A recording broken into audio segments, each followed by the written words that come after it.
Thanks, everyone, ladies and gentlemen, for joining us this evening for tonight's event entitled Sports and Mental Health, examining how a once taboo subject is becoming accepted. Tonight's event is co-sponsored by the Department of Psychology and Family Therapy and the Center for Sports Media here at Seton Hall.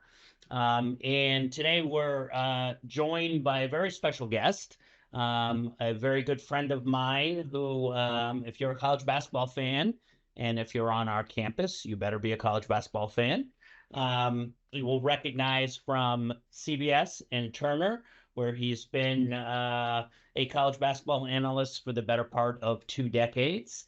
Seth and I also worked together for 20 plus years at Sports Illustrated. Seth spent 22 years at SI before going to The Athletic for 6 years. And like the rest of us, is trying to figure out this crazy media world. Seth is also the author of 9 books, including 4 New York Times bestsellers. His most recent book is entitled It's Hard for Me to Live with Me. It's a memoir that he co-wrote with Rex Chapman. So everybody, please give a warm Seton Hall welcome to Seth Davis. Seth, thanks for joining us, bud. What's up? What's up, Professor Schuster? So Seth, as we dive right into this, this is a group of guests and graduate psychology students that are also interested in sports. A lot of coaches and former athletes and so forth. And I know over the last decade or so, or even longer, you've taken a keen interest in the mental health side of sports. What got you interested into it, and how have you seen that paradigm shift where it's become accepted really to talk about it and embrace the challenges that come along with that? Yeah, it's a good question. Am I allowed to call you BJ, or do I have to call you Mr. Schechter? No, Or call me BJ, please. BJ, okay. I don't want to get in trouble. I don't want to get a detention. Um, you know, it, for me, it really sort of started and continues to draw me in. Just the story, you know. When you're writing stories and sports stories or whatever you're writing, looking for sort of narrative tension is just very instinctual, looking for people to sort of discover things about themselves, go through a process of ups and downs, the dichotomy over, somebody being, looking like they have it all, whether they're a wealthy celebrity or wealthy athlete or just, success, or just somebody posting fun pictures on their Instagram feed, and then diving into what's really going on. That's always been a theme, when you're talking to a player or a coach or whoever you're talking to. You're always, you see them here, but you're always looking at, well, how do we get here? So I was kind of drawn. You may recall many years ago a story that I wrote about a guy who was playing for Illinois at the time named Brian Cook. And I remember actually very specifically being at the Peach Jam, which is a recruiting event, talking to his then coach, Bill Self, and just kind of talking about his team, and said, Brian Cook, he's really good and blah, blah, blah. And he says to me, well, you know his story, right? I said, no. He said, well, yeah. He said, I knew his dad, Norm, was a really good player at Kansas and was drafted by the Celtics, and he just went insane and was homeless and living in their town of Peoria, Illinois. And it's been really hard for Brian to kind of deal with that because his dad's around. He's like, I think at that by that time he was in the mental hospital, but was really sort of homeless and violent. And I was like, wow, that sounds like an amazing story. So I pitched the story to our editor at the time, Greg Kelly, and said, I don't know exactly what's going on, but I think there's a pretty cool story there. And Bill Self put in a good word with me, with not only Brian, but his mom was the key person in the story. And I went out there and spent time with him. And one of the things that I remember about that story, his father had schizophrenia, paranoid schizophrenia. And for most of the population, certainly at that time, and I think it's still true, people think of schizophrenia as split personalities. It's like you see someone, they'll make a reference about someone who's a player who's inconsistent, right? He's schizophrenic. One night he goes 8 for 10 from three, and the other night he goes 0 for 9. Like I learned that that's not what it is. Schizophrenia, there's various forms of it, but in its most extreme form, you hear like voices in your head, and you think that they're real, auditory hallucinations. So that kind of interested me and put me on the mental health path.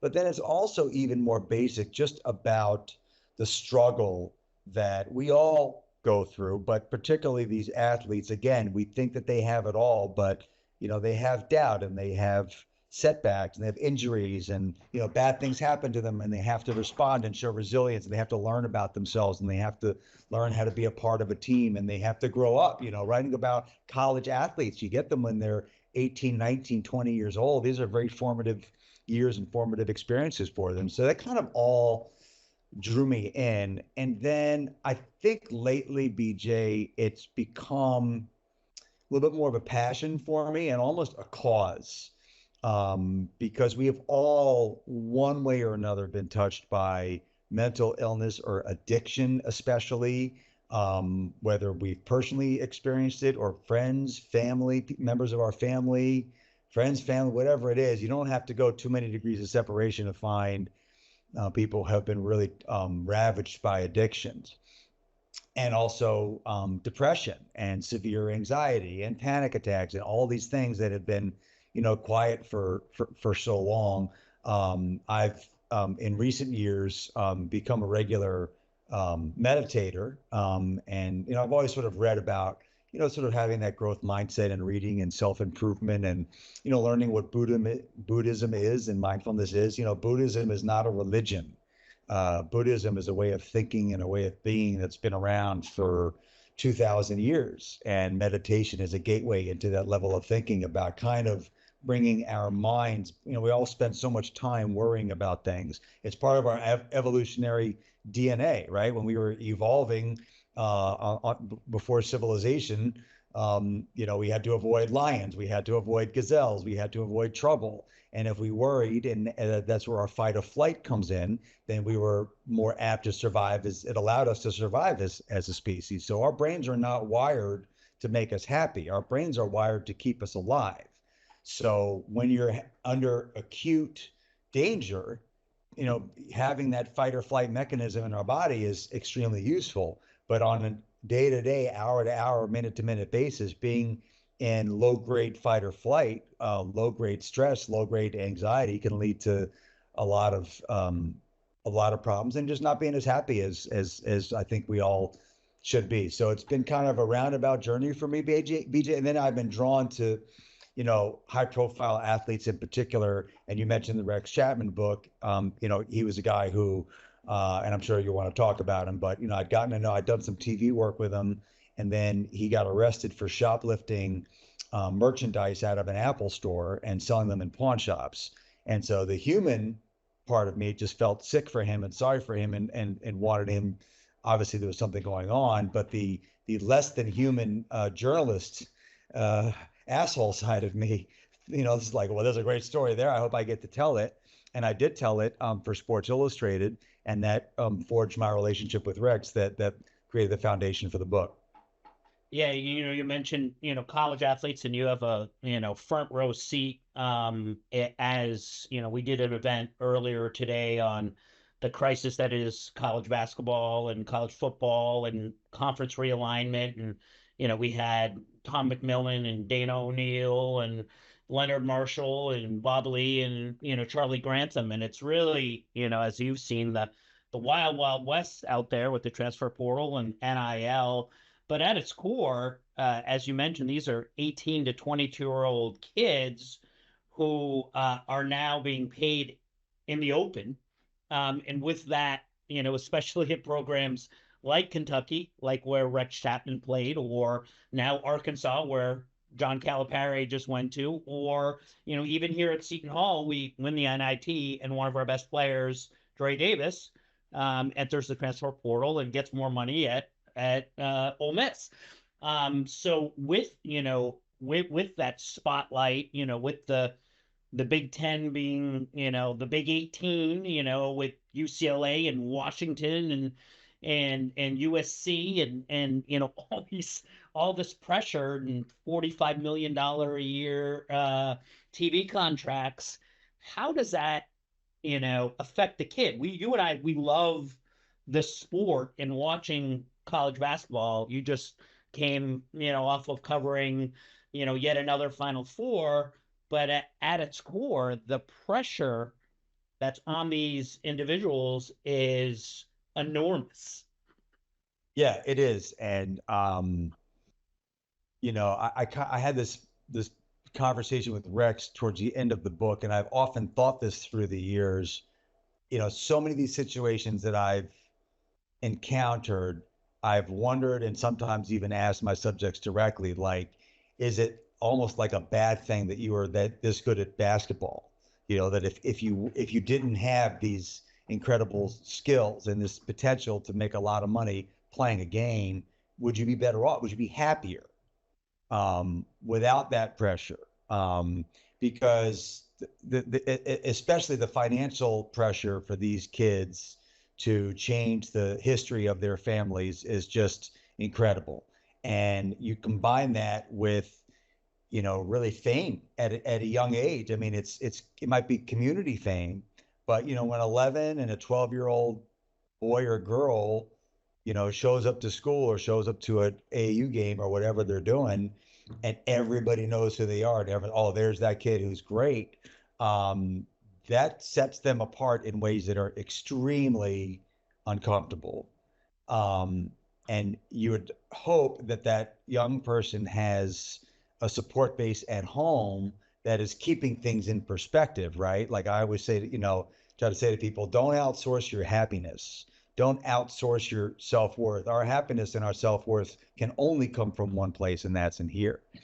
Um, and Unfortunately, BJ, oftentimes it's the opposite. They go home and they're hearing the exact wrong thing, sensing at a very early age that, hey, we need this to work out for you because we're in kind of a lousy situation here, and you have the power to change that. Well, imagine if not hearing that and being told that, certainly feeling that at 11, 12, 13, 14 years old, and having to live up to that. And now you go to a tournament and somebody ranks you, and so everybody's coming after you, and now you're not as good.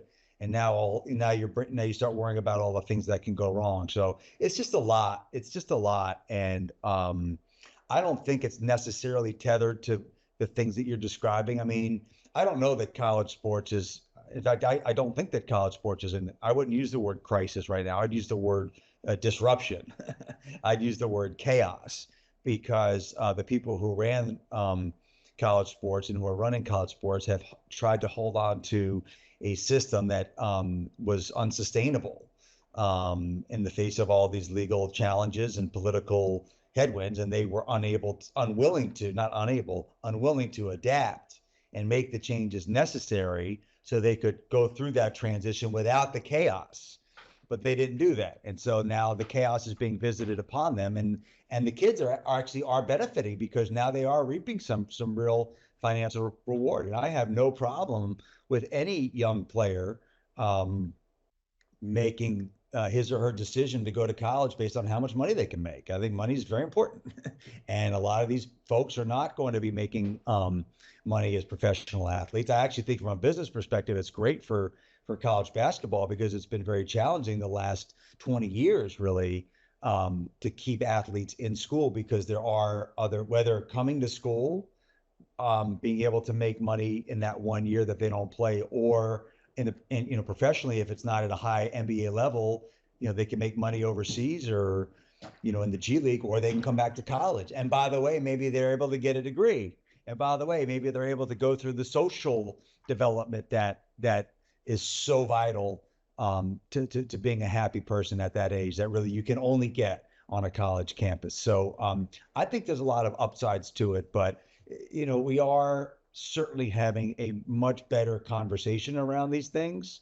And I think, coaches and athletic directors and athletic departments and universities are being way more proactive. I talked to somebody, Greg Harden is a kind of a mental performance coach at the University of Michigan, worked with JJ McCarthy, Michael Phelps, Tom Brady, all the Michigan athletes. And, he says nowadays, like when recruits come to campus visiting with their families, those parents want to know. Like it used to be like kind of not real talked about, and now it's necessary for recruiting. Like, okay, what all right, you have here's a great weight room, and boy, the stadium is nice, and even the NIL money is nice, but what are you going to do for my child um, when he's sad? Like what are you doing to make sure that he is emotionally adjusted, and so they want to have protocols in place, and I think that's a great piece of progress. Yeah, certainly. And I want to talk about Rex in a second, but before we do, I want to, we're coming off, the Final Four, and UConn won back-to-back national championships a little over a year ago. You did a story on Danny Hurley, the coach at UConn, and in which, you unpacked a lot about his panic and anxiety disorder. In fact, you had an anecdote, a scene, where he rang the closing bell at the New York City Stock Exchange, and he actually had a panic attack, and his wife, ended up talking him down or out of it, so he could continue. How did that story come about, and how did you get such a prominent coach, who, on the surface, would seem, to have it all, but as we know from the Hurley story, there's a lot of layers. There's a lot of history there. Yeah, and of course, coming from Seton Hall, Mhm. starting what he played at Seton Hall, and being the younger brother of a two-time national champion, All-American, Bobby Hurley, being the son of the ultimate. I mean, it's almost a cliche, the sort of the great Santini dad, the bearing down on his child, every day competing, putting that kind of pressure to succeed on his kids, and having it work. I mean, clearly it worked for them in a basketball sense, but for Danny, it was always about not only not living up to his dad and not living up to his brother, but not living up to the voice in his head. Like the worst thing that he was hearing from fans, since he was in high school, Bobby's better, and from the media. And he was a very good player. I mean, he's a starting point guard in the Big East. I mean, you got to be pretty good to be able to do that. So all the things that he was hearing were not as bad as what he was saying to himself. He took a year off from playing basketball while he was at Seton Hall, and he actually kind of spoke publicly about what he was dealing with, which was extremely impressive for that. It's 25, 30 years ago. So he has been pretty good over the years about talking openly. I think it's part of his catharsis. Part of the way that he deals with it is talking about it publicly, because that removes the shame. The biggest enemy we have in all this is shame. When somebody blows out a knee and they tear their ACL, they're not ashamed to talk about it. If somebody is a diabetic and they need to take insulin, they're not ashamed to say that. But somehow, when someone is depressed or has anxiety, and they need to get that addressed, we assign shame to it. So, if memory serves, BJ, somebody I think that I worked with sent me a link to a podcast that Danny did with somebody where he talked about and I had spoken, because of my interest in this area, just man to man, friend to friend, really talked to Danny over the years about all of this stuff, and the way he coaches and talks to referees and all that, and how that translates to high performance from his players. But so I heard him make a reference in a podcast that somebody sent me, about sort of dealing with, I think they call it arrival fallacy, or just the is that all there is syndrome, where you do something great, you win a championship, and you kind of feel depressed about it, because you're like, is that all there is? Like, all my life I've wanted this to make me happy, and now I've got it, and now I'm not happy. It actually makes you feel worse, because you've tricked yourself into believing that that's what it was all about. Part of it is chemical. Our bodies produce a hormone called dopamine. When you are scrolling through your For You feed on TikTok, your brain is making dopamine. It's like it's an addictive drug, because you're always searching. So when you're chasing something, your body's making dopamine, and you're feeling kind of high from it. You get addicted, and then you get it, and your dopamine crashes. So it's like being on a drug high and coming down from it, and that becomes hard to deal with. And so Danny referenced that, and then I reached out to him and I told him I wanted to write about it, and he agreed, and we started talking, and I just, asked him my questions, and I said to him like, what, give me an example of like a bad experience that you had, and that's what he told me the story about.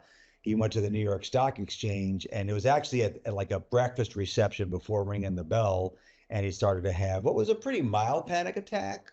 Um, but it was significant enough that he had to step away, and his wife kind of got him through that, and he made it through the day. But it just led to a really great conversation, and he also agreed to make his wife available for me to interview. So he texted me her number, alerted her that I was calling, and she was even more, almost too forthright at some point in terms of telling that story. And then, right before we published, I got a phone call from one of his assistants, Tommy Moore, who I've known forever.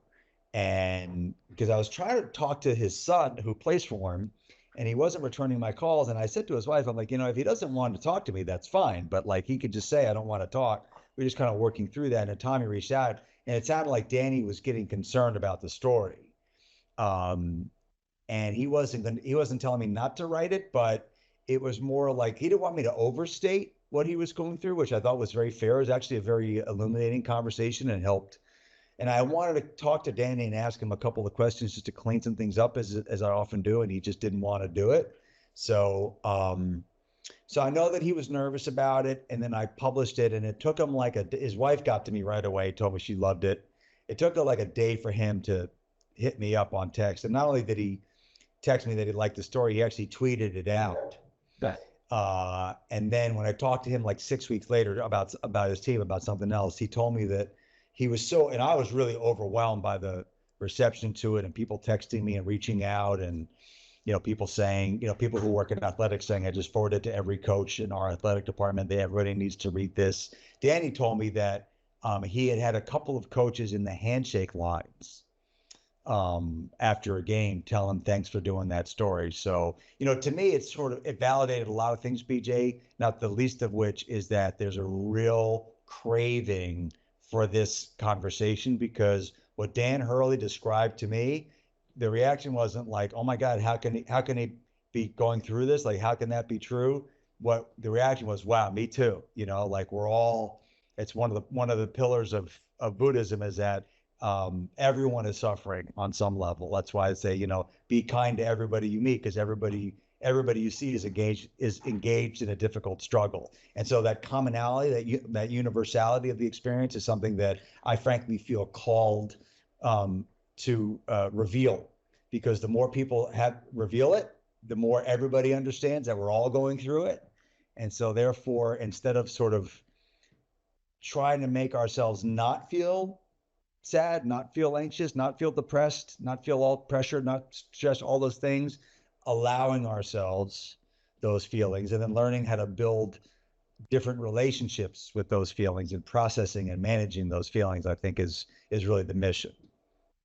Yeah, when in reading the Chapman book, I think one of the striking scenes was when Rex Chapman, who of course was a beloved Kentucky, high school basketball star who went to Kentucky after he thought he was going to play for Denny Crum at Louisville. He ended up at Kentucky, and there was a scene, I believe it was freshman year, where he was living in, the apartments where the basketball team stayed, and he was conflicted because he was dating as a white man was dating a black woman in Kentucky, and was not accepted, and the coaches essentially told him to keep it on the down low.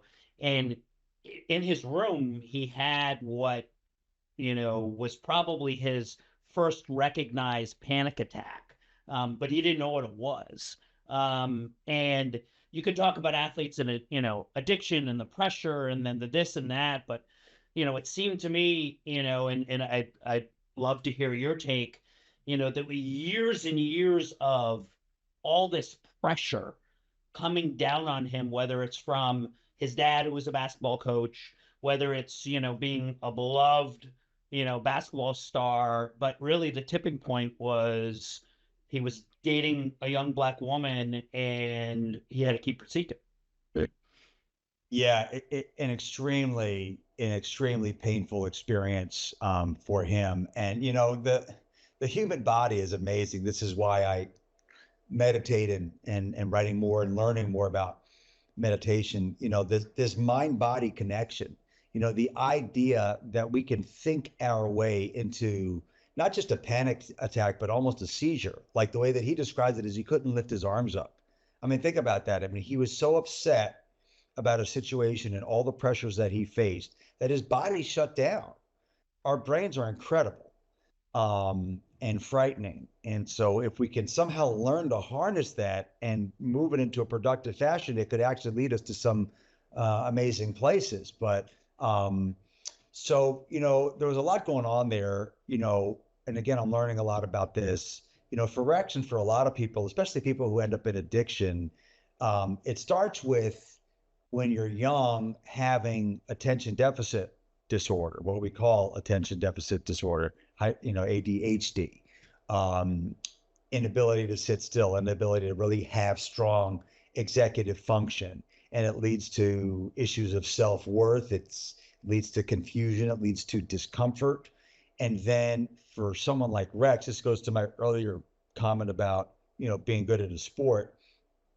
When you're in Kentucky and people worship the sport of basketball, and when you're 6, 7, 8 years old, you are clearly a child prodigy, dad who, played at a very high level in college and had a brief professional career, but was certainly a very accomplished high school player in Kentucky and now, high level high school coach, basketball coach in Kentucky. And now you're this great 6, 7, 8 year old player. Well, you're going to put all of your efforts and energy into that. And then, like a lot of people in that situation, having some social anxiety, kind of in the soup. So now you're set apart from your peers. Now you're elevated by everybody. Now you're feeling pressure. Now you're feeling this. And so your relationship to your self-worth is completely out of whack. It's all about that round ball. And then the real curse is that because you're good at basketball, people let some things slide. They let a failed test slide. They let, driving your uncle's car before you have a driver's license slide, and certain behaviors slide. They elevate you and they idolize you. Um, for Rex, it was complicated also because, he was white and he had the physical attributes as a player that we associate with black players, right? He was an incredible jumper, leaper, extremely athletic. He tells a story in the book about some random, white guy comes up to him after a game and he says, I really like you. You play like an N word, but you get to be white. And he's like, that's the worst thing that I've ever heard in my life. And this guy that I've never met just actually said that, and everybody's standing around and no one is calling him out. Like it just completely. So he liked this black girl and was his, girls are throwing themselves at him, and he partook in that certainly, but he really liked this girl. And he dealt with, sort of, hey, hush. It was always, well, I don't have a problem with you dating this girl, but others will. And it's going to cause problems for others. So why don't you just kind of tamp this down? And so he's got to kind of sneak around and go to the prom with somebody else, and then meet up with this girl afterwards. And then he gets to Kentucky thinking that, well, at least that's in the past. This is Lexington now. It's different. And being called in from his own head coach into the office with the coaching staff, say, hey, we heard you were at the movies last night. Like people are not happy. Like, I don't have a problem with it, but people are not. And then, he's plays in Rupp Arena and he's got 20,000 people cheering for him. And then he goes to the parking lot and there's people around his car and they're keyed, racial epithets into his car. So it was really bad for him, and he was confused. And what really hurt him the most in that is, the notion of when somebody has a problem with him dating a black girl. I'd say the inference, but really the statement is she's not good enough. She's not worthy of being, like, you're lowering yourself to do this. And so for him to have this conversation with this girl that he cares so much about, um, and seeing how hurt she was by this just wrecked him. It's a big reason why he left. He left after his sophomore year at a time when people weren't really doing that. And then he thinks, all right, well, I'm out of college. I'm in the NBA now. It's all good. And then the first time he meets the owner of the Charlotte Hornets, he says to him, well, are you dating a black girl? Because you're in the Bible Belt now. So, um, like I say, if he wasn't this great basketball player, these problems would have been much smaller to non-existent for him. But it's Yeah, when it's it's it's part of what sort of put him on a path to eventually becoming addicted himself to opioids and being, after making $40 million in the NBA, becoming so financially destitute that he was arrested for shoplifting merchandise from an Apple store and selling them in pawn shops. Yeah, I mean often, whether it's an athlete, whether it's a movie star, any sort of celebrity, musician, whatever, there's so much more interest in the fall, right? And Rex Chapman's fall from grace was not only profound but embarrassing. Where, there you write in the book that, there are times because not only does he have an addiction to opioids, he's a gambling addict. He's living out of his car at some point because, he doesn't want people coming looking for him at his house. And his car is just a mess. And then, people are, throwing him crumbs, right? He talks about getting $150 a game doing Kentucky radio. And, eventually, he's doing college basketball, with you. How do you get him to open up to you about this, but more importantly, trust you to tell his story, which um is as many highs as there are, the lows are very low. yeah, Yeah. when So, you yeah, know, when these collaboration projects can come together different ways. Oftentimes, the subject decides they want to write this book, and then they go and they have to figure out what writer they want to write the book with. This was a case where, I had kind of mentioned it to him. It really started with us being friends, right? So he, we did some TV together, and then he got arrested. And then, me doing that story on him, it so happened that he was living down the street, literally from where I'm sitting right now in Hermosa Beach, California. I saw him he texted me. This is after he came out of rehab, and, hey, I cleaned up and I was addicted to medicine. And um, saw him at let's get together at the Final Four. And I saw him at the Final Four. I'm like, well, where are you staying these days? He's like, yeah, my buddy's got a place he's letting me stay in Hermosa Beach, California. I'm like, holy shit, I'm like right, I can walk there. And I did. And I said, well, can I, write about you for Sports Illustrated? And he agreed. So that was, difficult for him, but good for him. And it bonded us. And then we just sort of maintained our friendship, and we kind of talked about it. And then I started, and I frankly wasn't sure, like, you never know if a publisher is even going to want to publish the book. You just never know in publishing. And it wasn't a slam dunk, by the way. We found somebody great, but so he trusted me going in. And he has said, in many interviews, he said, I wouldn't have done this book with anyone else. He said, I would not have done this book if not for Seth. And what really happened actually is during the because one thing I said to him is, like, if we ever did a book together, like, just so you know, if we ever did, it's like you got to say everything. Like, there's no hiding anything. Like, all of the worst secrets. Like, that's the best. That's the best stuff, right? And so, I talked to, he had kind of a political awakening, and he became big on Twitter quite by accident, just by tweeting out videos. And then, I mentioned the racial experiences that he had had, and the whole George Floyd movement during the pandemic summer really triggered a lot of things in him. And I watched him. He texted me one day, I'm doing an interview with Stephanie Rule on MSNBC. And I watched him do this because he had written a column about some of this for the Lexington paper, and it got a lot of notice.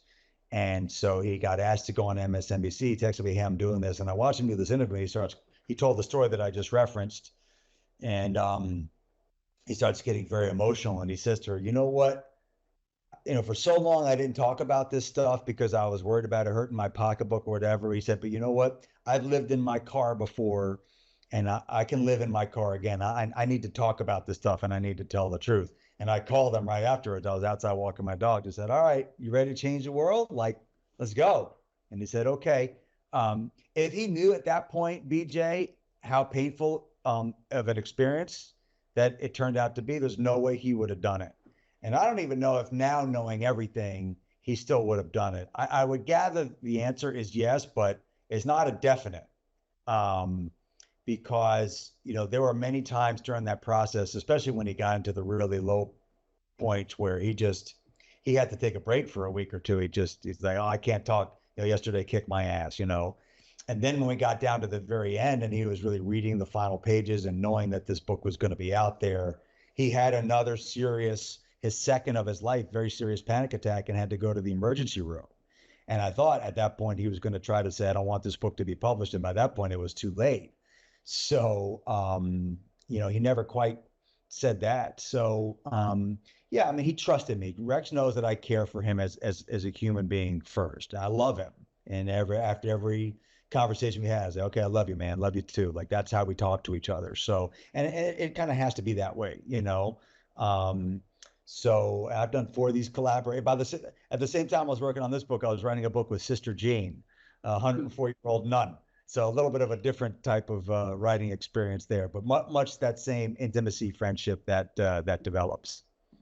Yeah, I heard you. I'm going to open it up for questions in just a second, but and I think I brought this up to you before, but I had watched, you had several years ago. I'd been invited back to your high school outside of DC to give a graduation speech, and I loved your message, and you talked about empathy, and journalists get a bad rap, and some of it's well deserved. So whether you're a journalist, a therapist, we're here with some graduate psychology students.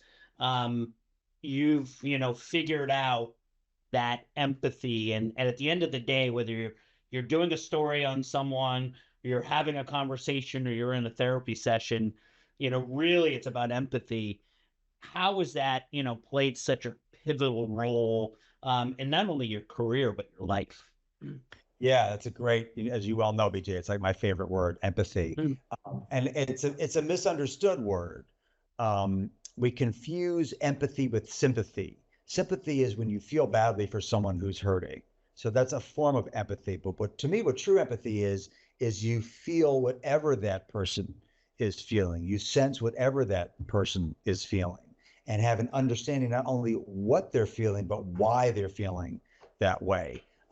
We all sort of have different perspectives and different experiences. So the same event can happen, but we're all experiencing it in different ways. It's a great way of resolving conflict.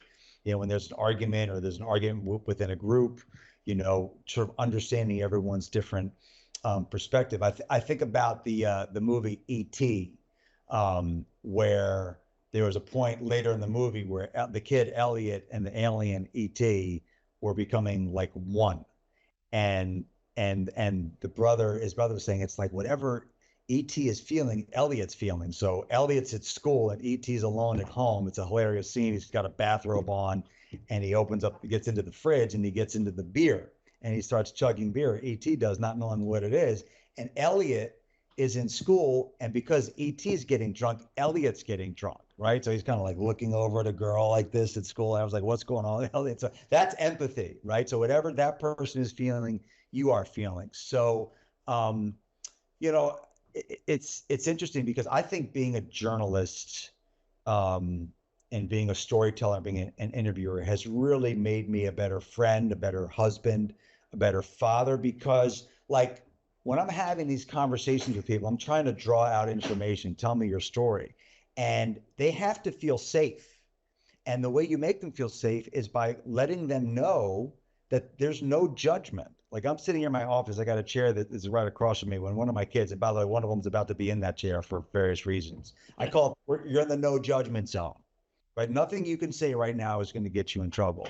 And so instead of me sort of figuring out like how I can punish my kid to change his behavior, I'm trying to think about his experience and why he's acting the way he is, what motivates him. Like, how can I take that understanding and give him something and say something to appeal to his selfishness in a good way that motivates him? Like I give the example as a basketball coach. If you're a college basketball coach, your players, their number one goal is not to win a championship for Old State U. They're trying to get to the NBA, but you need to win games to save your job. So how are we going to get those two things in alignment? Well, if you think about it, it shouldn't be that hard, because like, if you're good enough to make the NBA, I'm going to win more games and I'm going to make more money. So actually, our interests are aligned here. So when I tell you that you suck at playing defense, I'm not saying that because I hate you. I'm saying it because you can't make the NBA if you suck at playing defense. And here's why you suck. But does he understand that you're doing it with good intentions, with pure intentions? So empathy is critical in every single person to person interaction, whether it's friend, teacher, student, player, coach, author, reader, whatever it is. Understanding and taking the time and the energy and the mind space to truly try to understand what makes other people tick is like the golden key to every relationship that we have, I think. Yeah. All right, we have a few minutes for questions. If you got a question for Seth, raise your hand, and we'll try to get to as many as we can in the time we have. So the floor is open. Who's going to ask the first question? Yeah, one. Yeah, one. Yeah, one. Yeah, one. Yeah, one. Yeah, one. Yes, Yeah, one. go ahead. Yeah, one. Shout. Yeah, one. Yeah, Hi, one. how are you? Hi, Michelle. Um, Hi, my name is Michaela. I did have a question. Just off of your experience as a sports journalist, have you found, like, as you're making the connections with mental health and the sport, have you found a sport to have, I guess, more appearances of mental health issues compared to others? No, that's the beauty and the sadness of this conversation is that everybody suffers. Mhm. Everybody is going through. Everybody on this call right now is fighting some battle, and so it's and really, Michelle, like, I think sports. It's why, for all of my frustrations about youth sports, and that could be a whole nother conversation. All my kids have played, do play youth sports because sports is a great form for working through these things. I sent all of my kids away for the summer to summer camps, an old Jewish traditional summer camp in the Poconos. My parents went there. I went there. My kids go there. And when people around here, it's 7 weeks. They say, "Oh my God, how do you send your kids away for 7 weeks?" I said, "Well, you know what? It's 7 weeks with no screens and no parents." Now tell me what your kids did this summer, right? So like being able to work through those things. You have a fight, you have an argument, you have to work it out. You can't just go to your separate rooms, put on a headphone, play Fortnite, go on your phone. So I think sports is a great Yeah, one. place to work through these things. The rub comes in particularly with men, and you're old enough to realize that women are like way smarter than men and like many many ways, and way tougher than men. um, but in the male athletics world, there's this feeling of, if you admit to this, you can't show weakness, right? Don't show that you're scared, don't show that you're worried, don't show that you're sad, don't show that you're anxious, because that's weakness. You'll lose the respect. Your competitor, the guy, your opponent, will see that weakness and use it against you. And so I think we're flipping this narrative now, where showing that weakness is actually the ultimate sign of courage, the ultimate sign of strength, like strong enough to show your vulnerability.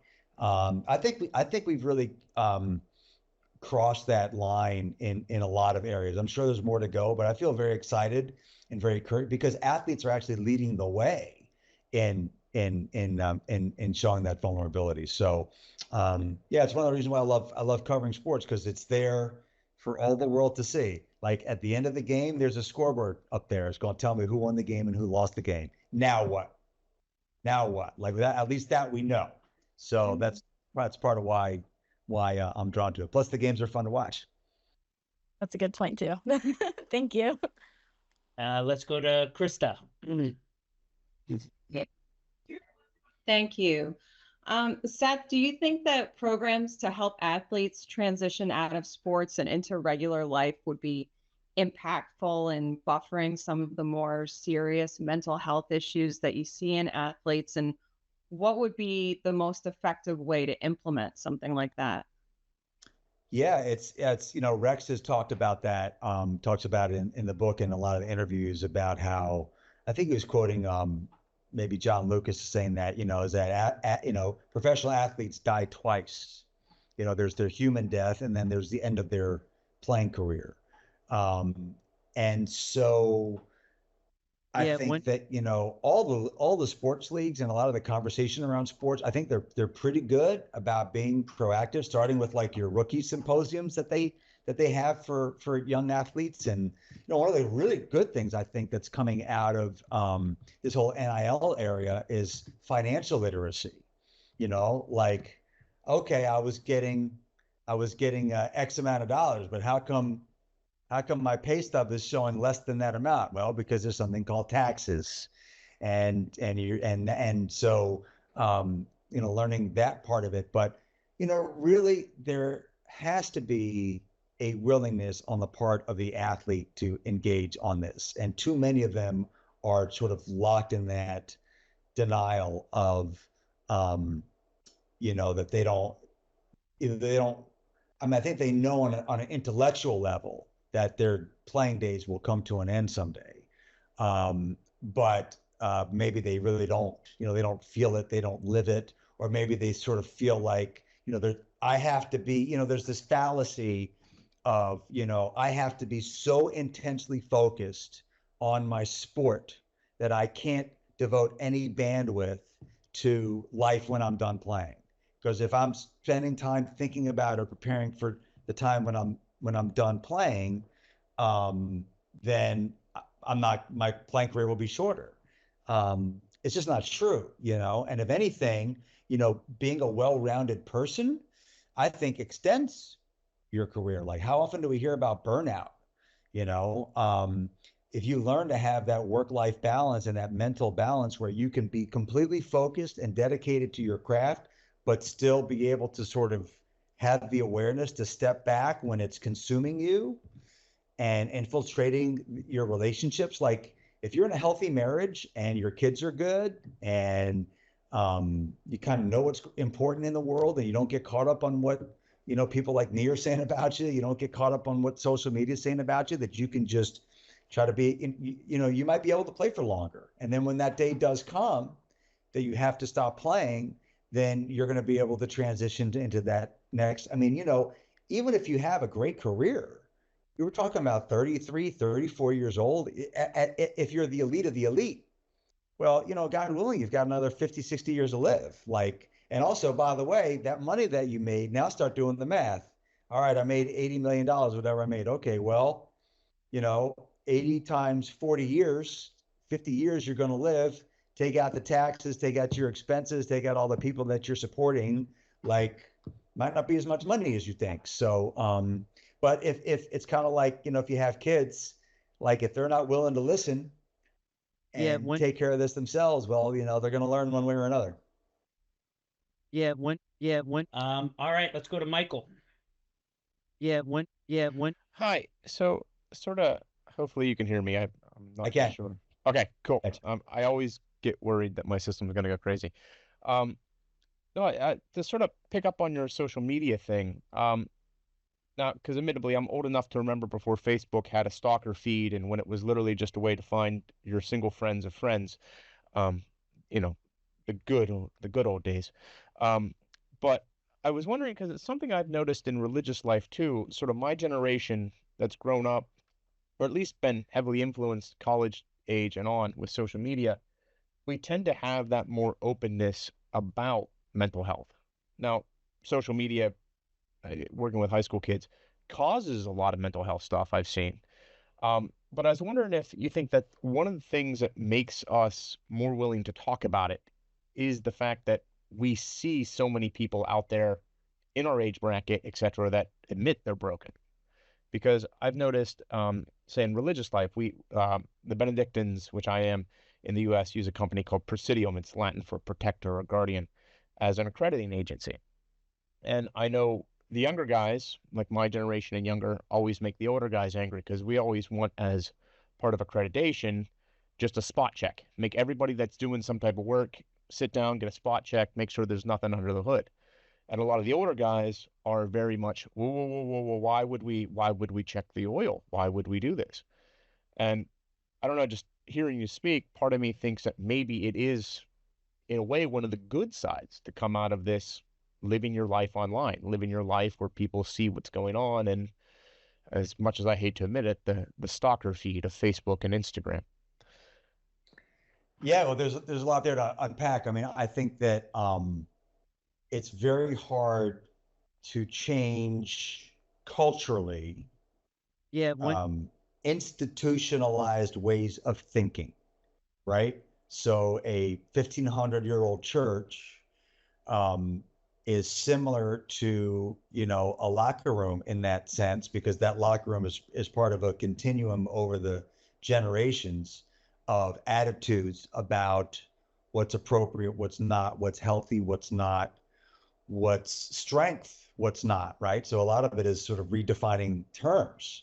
And, the best faith traditions, adapt, right? I mean, churches and synagogues and religious organizations are constantly sort of, okay, so we need to all get together and say, okay, here's how we did things based on what was written 2,000 years ago, which was a lot of value in that, but how can we best apply that to 2024 in a way that welcomes people? Otherwise, people aren't going to want to hear what we have to say. And so I do think that's the sports world is going through that disruption. Social media is certainly not monolithic. I mean, there's a lot there, and that's why I think it's super important to have these conversations and find ways to intervene. I manifest, like I would love to someday create a curriculum that can be scaled for, and I know these are out there, for elementary school kids, because like I say oftentimes on Twitter, and I'm on Twitter way too much, talk about unhealthy. Twitter is not real. So, on the one hand, I'm right, hey, Kentucky did a great job hiring Mark Pope, and my mentions is blowing up with angry Kentucky fans who are saying the hire is terrible. Like, wow, the Kentucky fans are really mad about this hire. And then he has his press conference at Rupp Arena, and there's 19,000 people screaming their tails off. So, that's one thing, and that's one thing completely different. So if there is a way to continually educate young people that, just because you see somebody, in a picture where they're happy, doesn't mean they're happy all the time. They may not even be very happy at the moment they took that picture. So yeah, check out the picture, stay in touch with your friends, communicate. Look, I always said to my kids, like, we'll never have, a PlayStation in my house. We're going to have books and we're all going to read. Guess how long that lasted? And part of the reason why I caved is I realized that it's a social experience for them. It's about the headset, and all their friends are hanging out online. I'm like, you know what? There's worse things he could be doing. Like he could be downtown doing God knows what. So, as long as we continually have that education and that conversation, I do agree with you, Michael, that conversations like this are creating the space to say it's okay to not always just put pictures up of you happy. Like if you're sad and you're struggling, you can put it out on, like there's one of my Facebook friends that I've known from summer camp since I was a kid, older guy, his wife died by suicide about a year ago. And by the way, we now say died by suicide. We don't say committed suicide, because suicide is not it's not a moral choice. There's a reason why it happens. Oftentimes it's chemistry, the chemistry in the brain. So yeah, I agree with you. To the degree that we can encourage people to use these gathering spaces, which are online, to show their vulnerability and be more welcoming and more gracious, accepting each other's vulnerability, I think the more we advance the ball. It's a great point.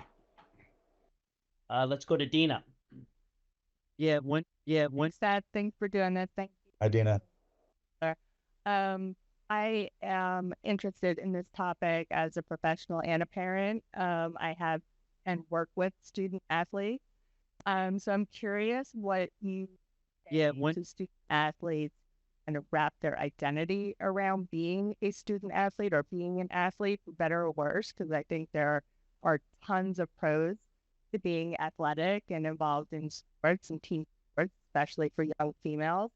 And but on the flip side, there's a lot of downsides to that. You talked a lot about, career-ending injuries and for high school students, what kind of college they're going to get into. Are they going to play in college? And how can we best encourage them to recognize the importance of overall mental wellness and not only as their success as an athlete, but as a human, as you said. Yeah, one. Yeah. Um, it's such a profound question, and um, I think we all fall into that identity trap. Um, being an athlete, being a teacher, being on TV at the Final Four, right? Like it's what we do. It's not who we are. And it is very, very easy to get that confused, especially when you're young, especially when it's been, as I said, always who you are. Like that person who's a collegiate student athlete didn't just walk into your office that day and be a famous athlete. Like that's who they've always been. And so there's that feeling like, well, if I fail at this or if this gets taken away from me, um, who am I? And so it's just I think it's just about having the conversation and about having their minds open. Like do you want to be rich and you want to be famous, you want to be a successful player, or do you want to be happy? Like what if like being a hugely successful NBA player makes you deeply, deeply unhappy? Probably doesn't even occur to them that anybody who's an NBA player. Well, did you hear what DeMar DeRozan just said? You hear what Kevin Love just said? You hear what Rex Chapman just said? Lots of those folks are unhappy. Doesn't mean I don't want that for you. Doesn't mean it's not a worthy goal, and it requires, if you want, it's going to require a lot of hours. So you better really be willing to put in the work. But can you put in that work without making it your identity, without letting the world tell you who you are? And that's where, for me, the whole Buddhism and meditation thing is such a valuable practice. Learning how to meditate, whether it's, there's lots of contemplative practices like journaling, just sort of learning about your brain and your mind and how, you can catch yourself sort of going down that rabbit hole. Doesn't mean you're not going to have those feelings. So I think, we need to find ways and mechanisms to open up their mind to these things. Well, do you want to be great, a great NBA player and a great athlete, or do you want to be happy? Like if you had to choose those two things, like why would you want to do that if it's going to make you suicidal, right? So let's talk about that. Talk about how we can get there and be happy. And it's a constantly sort of checking in with your brain. So, I have an expression: pain has a way of opening up the mind. So oftentimes, like it is with our kids, oh, I got this figured out, I'm good, I'm whatever, and then something happens, and now they're not okay, and now they come to you like, wait a minute, I'm not okay. Say, okay, now your mind's a little more open. Let's talk about ways to make you better. So creating that safe space, non-judgment, is, I think, the hardest step, but the first step and the most important step. Yeah, one. All right, let's finish up with David. You have the last question. Hey, Seth, thank you for your time. Really appreciate it. I'm David Seeson. I'm a adjunct faculty at Seton Hall. I teach sport and exercise psychology, and my grad students are in attendance, so appreciate your time. Great. I think that mental health in sports has made a lot of progress in the last 2 decades. But like you said, there's still kind of a stigma attached to seeking help. But one of the great things that you also called out was that athletes are leading the charge. You mentioned DeMar DeRozan, Kevin Love. I'm curious from your perspective, you have access to not just athletes, but coaches and athletic administrators. Are you seeing Yeah, a shift from the perspectives of the coaches, the administrators, the folks that are running these organizations? And if you have time, second part to that question is, what do you think is the next step that we need to take? yeah, when Well, the first question is, I'm definitely seeing a shift. Like I said, I'm seeing them be more proactive. If anything, it's almost funny where it's like they're like, oh yeah, as soon as I bench a kid, oh, I'm having mental health issues. It's like, come on, I benched you. It's like, so which is good. The fact that if we're overdue, I'd rather overdo it than underdo it. And if you're creating that safe space, but I also tell them, hey, you better, regardless of how legit you think it is, like you better be willing to engage on that level. Like I talked about empathy, and I used Tom Izzo at Michigan State as an example. We see Tom during games on TV really getting in his guys' faces. Like he really reams them out. Um, Yet his team still win a lot. And the reason is because for every second that he spends reaming them out, he spends 100 seconds in his office, with his arm around him, hugging him, telling him he loves him, and taking that time. It's like the old expression, how do you spell love? Time.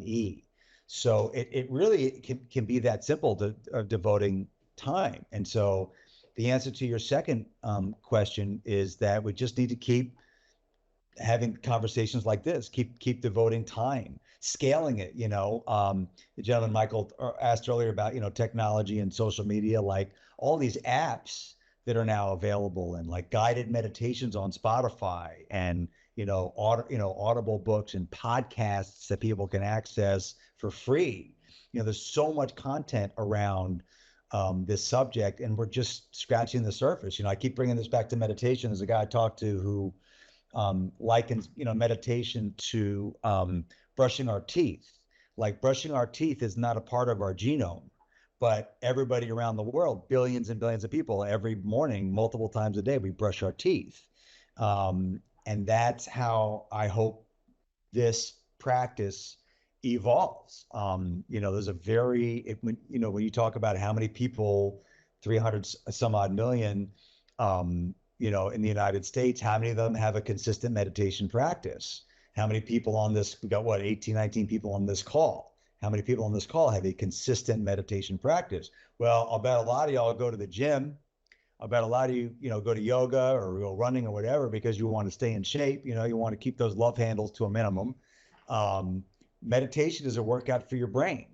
And, we talked about fight or flight and panic attacks and harnessing the power of the brain to create a physiology, a chemistry in our brains and throughout our bodies, our immune systems, using our thoughts and our breath to manage that and mitigate that. Like if you meditate over a period of time, your brain will literally change in ways that will show up on an MRI.